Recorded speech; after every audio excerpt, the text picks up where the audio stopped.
최근에 그 더불어민주당의 박성준 원내대변인이 추 장관 아들을 안중근 의사에 좀 빗대는 논평을 냈다가 논란이 크게 인 바 있습니다. 어제 국회 대정부질문 이 회의장에서는 관련된 질문도 있었습니다. 추 장관 이렇게 답했습니다. 들어보시죠. 제 아들을 안중근이라고 비유를 한 것이 아니라 안중근 의사께서 위국 헌신 군인 본분이야라는 안중근 의사와 같은 글을 남기셨는데 그 말씀처럼 나라에 헌신하는 것은 군인의 본분이다라는 취지로 아픈데도 불구하고 끝까지 군무에 충실했다 함을 그 말씀에 따랐다 함을 강조해 주지 않았나 싶은데 의원님께서 마침 물어보시니 제 아이를 너무 과장하거나 또는 명예훼손적인 황제, 복무 또는 탈령 이런 극단적인 용어 그런 걸로 깎아내리거나 하지 마시고 진실이 힘이 있는 겁니다. 진실 그대로 있는 그대로 봐주시길 바랍니다. 자, 추 장관 어제 이제 유관순 안중근 의사에 빗댄 그 이제 답변을 하는 모습을 보고 왔는데요. 야당에서는 그렇다면 윤미향 의원은 뭐 유관순이냐 이런 반응까지 나오고 있습니다. 어제 민 의원께서는 저 안중근 의사 논란에 대한 추 장관의 답변 내용은 수긍이 가시던가요? 좀 어떻게 이해하셨습니까? 저는 그 정치는 언어의 기술이라고 생각합니다. 예. 추 장관이 지금 답변한 것 중에 진실의 힘이 중요하다고 얘기를 하는데 언어의 기술이라는 측면에서 첫째는 진실에 바탕해야 되고요. 두 번째는 국민적 공감 능력이 굉장히 중요하겠죠. 그래서 어떤 언어를 볼 때 국민들의 어떤 그 평균적인 상식선, 감정선 이걸 잘 살펴야 한다고 봐요. 네. 얼마 전에 김종인 비대위원장이 광화문 집회 하신 분들을 어떻게 얘기했냐면 어떻게 비유하셨냐면 우리 그 스페인 독감 때 그 팬데믹하에서도 그 3.1 운동에 나섰던 우리 선조들을 생각하게 한다 이렇게 얘기하지 않습니까? 그렇게 얘기한 바 있었죠. 예. 어떻게 보면 이제 서로 이제 그런 발언을 주고받은 건데 아까 말씀드렸던 것처럼 국민의 어떤 일반적인 그 상식선, 공감선을 갖다가 잘 살펴야 한다 하는 그런 생각을 합니다. 아까 뭐 이도 의원님이 정치는 그 바른 언어를 갖다 쓰는 것이다 이렇게 얘기하셨는데 그 같은 이제 그 미국에서는 폴리티컬 커렉트니스라고 하죠. 혐오 발언이랄지 차별 발언 같은 거 갖다가 하면 안 된다 하는 얘기입니다. 야당에서는 이제 여당 의원들 향해서 뭐 청문회 때 이인영 장관 같은 경우 지금도 주사파 사상을 유지하고 있냐 이런 질문을 한다든지 또 지금 사실은 뭐 국민의힘도 지금 생각해 보면은 12.12 쿠데타랄지 5.18이랄지 이런 때하고는 사실 굉장히 오랜 시간적인 거리를 두고 있는데 예. 또 일정한 변모를 하고 있는데 뭐 쿠데타 세력을 연상케 하는 발언을 한다든지 이런 규정들을 해나가는 거 있지 않습니까? 상대방에 대해서 내가 먼저 웃는다고 관객이 웃는 게 아니에요. 희극 배우가 자기가 먼저 웃는다고 관객이 웃지 않거든요. 비극 배우가 자기가 먼저 웃는다고 관객들이 우는 게 아니에요. 눈물선을 자극해야 되는 거죠. 웃음선을 자극해야 되는 거 아니겠습니까? 그래서 정치인의 언어가 다시 한번 어떻게 좀 자리 잡아야 할지에 대해서는 고민들을 하셔야 한다고 생각합니다. 예. 네, 이번 논란과 관련해서는 뭐 수능 안시 대종회 안중근 의사의 후손들도 단단히 화가 났다 이런 소식까지 지고 있는데요. 뭐 긴급 회의를 열어서 사퇴를 촉구하기도 하자 뭐 이런 목소리도 나왔다고 합니다. 예, 그랬군요. 아까 목소리를 들었던 것 의혹 추가로 좀 잠깐 짚어보려고 합니다. 어제 추미애 장관이 의원 시절에 이 딸이 운영하는 식당에서 정치 자금을 불법적으로 좀 사용한 것 아니냐 이런 의혹도 제기가 됐습니다. 2014년 10월부터 이듬해까지 추미애 장관의 큰딸이 운영하는 서울 이태원의 한 양식당에서 21차례 사용했다. 이 의혹이 어제 좀 추가로 불거지면서 아까 우리가 영상에서도 봤듯이 추미애 장관이 굉장히 격앙된 반응을 보였잖아요. 이 의혹은 저희가 어떻게 살펴봐야 될까요? 김상훈 의원의 질의에 대답하실 때 아마 그렇게 얘기하셨던 것 같아요. 저희 아이들은 자기 일을 알아서 잘 하고 있다. 예. 전화한 사실 없다. 이렇게 얘기를 하시면서 그런 말씀을 하셨는데 이제 딸들 의혹까지도 지금 이제 하나씩 나오고 있어요. 이게 의혹이지만 아직은 확인은 좀 더 해봐야 되겠지만요. 예. 지금 말씀하신 것처럼 국민의힘 조수진 의원이 그 정치 자금과 관련해 관련해서 이제 지출 내역을 정치자금 지출 내역을 받아서 공개를 했는데요. 네. 예. 이 부분에 대해서 252만 9,400원을 9,400원. 21차례에 걸쳐 사용했다 그러고요. 기자간담회에 사용했다고 하는데 네. 5차례는 일요일 날 썼다고 하네요. 한 그래요? 50만 원. 어허. 근데 이 기자분들이 격리단까지 가서 여의도에 계시잖아요. 그죠? 국회 네. 출입기자니까 여당 네. 대표 때. 그럼 격리단길까지 일요일 날 가서 식사를 했을까? 뭐 이런 의혹도 생기면 허위 기재 이런 부분도 문제가 될 수도 있어요. 그리고 예. 근데 조수진 의원실에서는 하는 얘기보다 그거보다는 원래는 이 정치 자금 갖고 가게를 지원하거나 네. 또는 이제 보조 용도로 사용하면 안 된다. 근데 딸 식당에서 먹었으니까 혹시 가게 지원 용도가 아니냐. 그러면 그 경우도 2년 이하의 징역이나 또는 400만 원 이하의 벌금에 처하니까 그런 문제가 되지 않느냐라고 얘기하는데 이 문제뿐만 아니라 그러니까 부정한 가게 지원 용도인지 아니면 기자 간담회가 과연 있었는지 또 문제가 된다면 이런 부분까지 살펴서 정치자금법 위반 여부도 문제가 되겠죠. 그뿐만 아니라 이제 도덕성 문제도 일정 부분 문제는 법률 위반뿐만 아니라 도덕성 문제도 있을 수밖에 없는 것 같습니다. 어제 이 정치 후원금을 본인의 딸 식당에서 사용한 것과 관련해서 어제 대정부 질문 그것도 회의장에서 관련 질의가 있었습니다. 국민의힘 최형도 의원이 질의를 했군요. 그 당시의 목소리가 준비되어 있습니다. 들어보시죠. 제가 때로는 기자들과 그런저런 민생 얘기도 하면서 아예 격려도 해주고 자절하지 말라고 이 실패는 너의 실패가 아니고 만약 잘못된다 하더라도 너는 최선을 다했고 이것은 제도의 잘못이다. 본질은 정치자금은 이게 정치자금으로 쓰신 겁니다. 정치자금은 국민의 의혹이 사는 일이 없도록 또 가게의 지원이나 딸의 가게를 돕기 위해서 지출하라고 거둔 게 아닙니다. 자, 들어가십시오. 아니 그걸 딸 가게라고 해서 제가 공짜로 먹을 수는 없는 거죠. 근데 민 의원께서 이 정치 후원금 논란 본인의 딸 식당에서 썼다는 거예요. 이게 좀 어떻게 뭐 삼선 의원까지 하셨으니까요. 좀 문제가 된다고 보세요? 아니면 지나친 정치 공세입니까? 좀 어떻게 봐야 됩니까? 아마 그 선거가 있는 해였기 때문에 후원금이 2014년도에는 3억 원이었을 거고 2015년도에는 1억 5천, 그러니까 이제 4억 5천 중에 252만 원을 예. 딸의 식당에서 이태원이군요. 그래서 이제 사용한 걸로 이렇게 나와 있습니다.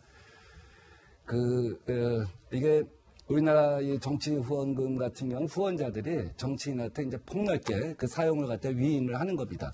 예. 다만 선거법상 지역 주민한테 사용을 한다든지 혹은 정치자금법상 가게용, 그러니까 뭐 옷을 구입한다든지 한입백을 구입한다든지 이런 용도는 이제 쓸 수 없게 하고 있습니다. 이 지점은 뭐 엄밀하게 얘기한다면 사실은 딸한테 귀속되는 돈이 252만 원 중에 우리가 어느 정도 이윤을 남긴다고 할까요? 뭐 7%, 8% 계산하면 20만 원 뭐 미만일 거라고 봅니다. 252만 원, 10% 미만이라고 한다면. 예. 그런다고 한다면 이거 갖다 이제 딸의 이득에 기속시키기 위해서 이거 갖다 반복적으로 쓴 걸까지 볼 수가 있느냐. 특히 야당에서 얘기한 대로 내부자 거래 일감 몰아주기. 내부자 거래 일감 몰아주기는 전체 어떤 지출의 30%를 넘었을 때 쓰는 용어입니다. 예. 일부 이렇게 부적절한 것이 있게 보일 수는 있겠지만 딸에게 귀속되는 돈이 한 20만 원 이하라고 한다고 했을 때 이걸 갖고 비도덕적이다, 법률 위반이다라고까지 몰아붙이는 거는 좀 과하다. 특히 제가 이제 야당에서 폭로한 그 명부를 갖다 쭉 보니까 네. 딱 신문사가 특정돼 있더라고요. 오늘 어느 신문사 기자 2명, 오늘 어느 신문사 기자 3명, 오늘 일진 기자 4명 이런 식으로 다 특정이 되어 있기 때문에 그렇게까지 아마 제가 소상하게 해명을 했다고 한다면 저걸 갖고 무슨 불법이다, 조사를 해야 한다 하고 몰아붙이는 거는 야당이 좀 과했다 이렇게 생각합니다. 네. 자, 그렇다면 이 정치 후원금과 관련해서요. 또 다른 의혹이 하나 제기됐는데 2017년입니다. 2017년 1월에 당시에는 민주당 대표 시절이었죠. 추미애 장관 2017년 1월에 한 군부대를 찾아서 이런 얘기를 한 바 있었습니다. 잠깐 확인해보고 돌아오시죠. 오늘은 저도 훈련소에 보낸 아들이 오늘 수료하는 날입니다. 아마 아들 녀석은 엄마로서의 역할보다 또 더불어민주당의 대표로서 이렇게 전선에 와서 나라 안보를 지키시는 여러분들을 위로하고 격려하는 일에 많은 이해를 해줄 것 같습니다. 새해 복 많이 받으시고 건강하십시오. 민주당 대표 시절에 추 장관이 한 군부대를 찾은 영상을 보고 왔습니다. 2017년 1월 영상인데요. 이 영상 우리가 왜 무슨 정치 유용권과 관련해서 무슨 상관이 있는 겁니까? 네, 이제 2017년 1월 3일에 이제 파주에 있는 포병 부대를 방문한 영상인데요. 예. 이게 대표의 공개 일정이었다고 합니다. 이제 네. 이날 어떤 일이 있었냐면 그 아들이 지금 현재 그때는 추미애 전 대표죠. 추미애 대표의 아들이 논산 훈련소에서 수료를 하던 날인 거예요. 아, 그래요? 근데 같은 날인데 그날 오후에 이제 점심 때 어떠냐면 그 훈련소에서 걸어서 도보로 한 10분 갈 수 있는 정육 식당에서 그 정치 자금 지출이 된 거예요. 한 10분. 아들의 수료식이 있던, 네, 있던 날. 네. 네, 그리고 그 근처에서 주유도 한 거예요. 주유도? 기름값도 나가고 어. 주유소에서 식당에서 밥값도 나갔는데 이제 본인은 아들 수료식에 못 가고 내가 여러분을 격려하기 위해서 왔다 이렇게 얘기하시잖아요. 그리고 또 뭐 아까 민 의원님께서 말씀하셨지만 수료식과 관련돼서 이제 서씨 변호인 측에서 그 부분 고발을 했어요. 그죠? 고발을 하면서 할머니하고 아버지가 와서 뭐 따로 얘기를 들은 게 아니었다. 여러 예. 부모님들하고 같이 계셨다라고 하면서 할머니하고 아버지가 오셨고 어머니가 왔다는 얘기는 따로 없어요. 그죠? 근데 그렇다면 이 카드는 누가 쓴 것일까? 문제가 되는 거죠. 그리고 내역에는 뭐라고 돼 있냐면 의원 간담회. 의원 네, 간담회. 의원 간담회면 최소한 의원은 계셔야 되는 거 아닐까요? 그 현장에. 그죠? 그러니까 이게 부정이나 허위 기재된 게 아닌가. 금액은 작지만 지금 민 의원께서 또 말씀하셨지만 금액은 작죠. 근데 이런 데서 공정의 문제가 생기고요. 뭐 법률 위반이면 법률 위반인 건 사실이죠. 이게 만약 사실이라고 확인이 되고 추미애 의원이 없었다면 의원 간담회도 아니고 가족들이 식사했다면 또 의원 간담회는 아니잖아요. 예. 그렇다면 금액이 작다 해서 가벌성은 작아지더라도 공정성이나 법률 위반인 건 사실이니까 이 부분은 살펴봐야죠. 추미애 장관은 영어로 명칭이 저스티스를 위한 그죠? 공정을 다루는 장관이거든요. 법무부 공정을 장관. 다루는 장관의 정의 개념에 대해서 국민은 궁금할 수밖에 없죠. 네, 새롭게 불거진 이 정치 자금 의혹과 관련해서 추 장관 쪽 의견도 저희가 나오게 되면 추가로 따로 알려드리겠습니다.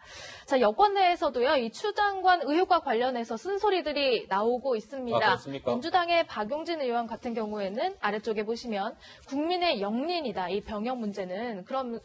그래서 의혹 자체에 대해서 국회의원으로서 굉장히 죄송스럽게 생각한다라는 반응을 보였고, 또 최연소 최고위원으로 임명된 박성민 최고위원은 군 문제 민감하고 중요하기 때문에 의혹 제기된 것만으로도 더 조심스럽게 대응해야 된다. 이런 쓴소리가 나왔는데요. 사실 이런 여권의 쓴소리에 대해서 지지자 중 일부로부터 굉장한 비판을 받고 있다, 공격을 받고 있다 이런 얘기도 들리거든요, 민 의원님. 전부 쓴소리는 아니고 저는 가장 그 일반적인 상식적인 접근 방법이라고 봐요. 아까 예. 제가 야당이나 여당이나 정말 상식적인 접근 방법을 주문하지 않았습니까?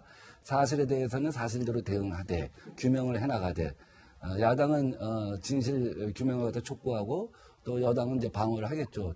진실에 입각한 것이 중요하다고 보고 다만 그 언어적 태도 이런 것은 이렇게 좀 분리해서 갈 필요가 있다. 국민 일반의 정서를 갖다 생각해야 되는 지점이 있죠. 아마 그 여당도 그런 판단을 내렸기 때문에 이번 주에 대정부 질의가 시작되기 전에 자체적으로 추 장관과 관련된 의혹에 대해서 검증을 해본 것으로 알고 있고 거기다가 이제 문제가 없다는 판단을 내리면서 지난 일요일 날 추 장관이 이제 그 페이스북을 통해서 유감을 표명하도록 한 거 아니었습니까? 예. 그럼 이제 그런 기조화에서 사실은 이번 주에 대정부 질문이라고 하는 것이 추 장관권과 관련돼서는 일종의 분수령이란 말이죠. 아마 뭐 국정감사까지 야당 끌고 가고 싶겠지만 국정감사 이전에 아마 추석 전에는 아마 결론을 갖다 검찰에 내려고 하지 않겠습니까? 또 그게 또 온당한 일이고요. 왜냐하면 정기국회 전체를 갖다가 추 장관으로부터 시작해서 추 장관을 끝을 낼 수는 없는 거 아니에요? 야당도 부담되고.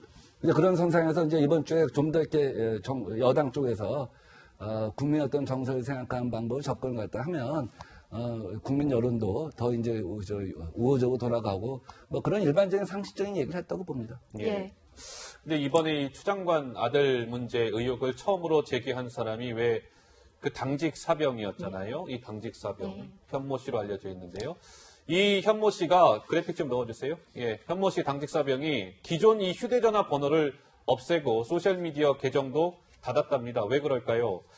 본인을 향한 여기저기에서 공격들이 너무 이제 쇄도한다는 거예요. 그래서 국민의힘에서는 현모 씨 본인이 잊히길 원하는 상황이어서 연락되지 않는다라고 얘기했습니다. 약간 글쎄 휴대전화도 번호도 없애고 소셜미디어 계정까지 닫아야 하는 현모 씨, 글쎄요, 우리 이 의원님 어떻게 보세요? 예. 박용진 의원이 그런 얘기를 하더라고요. 본인 휴대전화로도 계속 그런 항의성 전화, 문자가 오고 의원실로도 많이 오는데 네. 뭐 자기는 감내해야 되는 거니까 괜찮지만 의원실의 직원들한테 전화해서 다짜고짜 욕설을 하지 말아달라 이런 예. 얘기를 하는 것처럼 그 국회의원이나 의원실 직원들도 견디기 힘들잖아요. 그럼 일반인이 얼마나 견디기 힘들겠어요.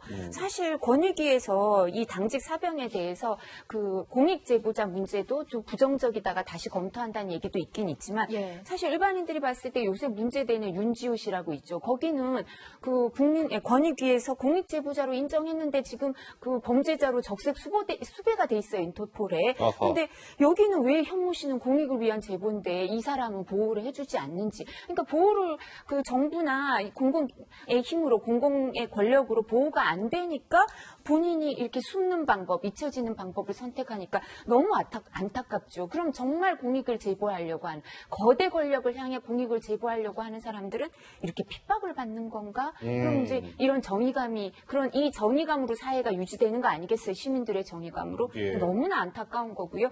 야당이라도 보호해주고 시민들도 관심을 가지고 보호해줘야 될 것 같습니다. 네, 이런 가운데 윤석열 검찰총장과 관련한 이 수사, 윤석열 검찰총장의 장모를 수사하는 이 내용에 관한 이야기도 들렸습니다. 관련 영상부터 보고 오시죠. 윤석열 장모 부인도 고발이 됐는데 왜 수사 안 하죠? 지난번에 그 사문서 위조 사건은 이미 수사돼서 기소가 된 것으로 알고 있고요. 나머지 부분에 대해서는 아마도 이제 국민들께서 선택적 정의와 선택적 수사에서 자유롭지 못한 검찰이 바로 그런 상명하복 관계 아래서 이루어지는 거 아니냐라는 많은 질타가 있고 그것을 지금 개혁해 나가는 와중에 있는 것이고요. 윤석열 총장은 수사 의지가 강력한데 장관이 만류하고 있는 건 아니죠? 제가 수사 의지를 본 적이 없습니다. 네, 방금 보신 영상 지난 14일 국회 대정부 질문 때 그래요. 당시 이제 추 장관의 예. 모습인데요. 어제 민주당과 여권 성향의 시민단체에서 검찰에 진정서를 냈다고 합니다. 주가 조작 의혹 관련해서 윤석열 총장의 배우자의 어떤 자본시장법 위반 혐의에 대해서 좀 수사를 빨리 해달라. 검찰이 선택적 정의가 아닌 보편적 정의를 보여달라 등등의 주장을 하고 있습니다. 민 의원님, 네. 이 부분에 대해서는 좀 어떻게 보셨어요? 그동안 정말 국민적인 그 의혹이 계속 제기되는 상태였죠. 수사는 지지부진하고 그런 상황에서 이제 간신히 수사를 해갖고 장모권에 대해서는 사문서 위조로만 이제 기소를 한 거 아니겠습니까? 예. 사실은 근데 맨 첫 그 고소 고발 사건에 대해서만 그렇게 한 것이죠. 그 후로도 이제 고소 고발이 계속 진행됐는데 그 동업자에 대한 재산 강탈 문제랄지 이런 거에 대해서는 아직 뭐 명백한 결론을 갖다 안 내린 것 같고요. 예. 네. 또 부인 문제도 그렇고 또 그뿐만 아니라 나경원 의원 나경원 전 아들 문제 건 같은 것도 지금 이제 수사가 전혀 진행이 안 되고 있습니다. 시민단체가 10번 이상 고소 고발하고 진짜 가서 고발인 조사를 했는데도 뭐 더 이상 진행이 안 되고 있는 것이죠. 그렇기 때문에 당연히 일각에서는 조국 전 장관에 대한 수사를 했던 것만큼 네. 이것도 전국의 특수부가 동원되어 수사를 했다면 어떤 결론이 나와야 되는 것이 아니냐. 그런데 안 하고 있는 거 아니냐. 그렇다고 한다면 검찰총장 그 눈치를 보고 있는 것이 아니냐. 이제 이런 것이죠. 네. 저는 이런 문제에 대해서도 추미애 장관이 내 문제와 관련해서 엄정하게 빨리 수사했으면 좋겠다 한 태도를 보이는 것처럼 윤석열 검찰총장도 그런 태도를 갖다가 공개적으로 밝히길 바라요. 그래서 더 이상 이런 문제가 지금 공소시효도 얼마 안 남았는데 예. 시간이 안 끌었으면 좋겠고요. 끝으로 이게 이게 지금 동부지검은 뭐 검찰총장 편, 서부지검은 뭐 법무부 장관 편, 뭐 이런 식으로 국민들이 어떤 법무부와 검찰의 어떤 그 권력 싸움을 갖다가 있는 것이냐, 알겠습니다. 기정사실처럼 이렇게 보게 되는 그런 불편함을 더 이상은 국민들한테 끼치게 하면 안 된다는 생각입니다. 네, 윤석열 검찰총장 이야기까지 해봤습니다. 두 분과는 여기서 인사 나누겠습니다. 고맙습니다. 잘 들었습니다. 고맙습니다.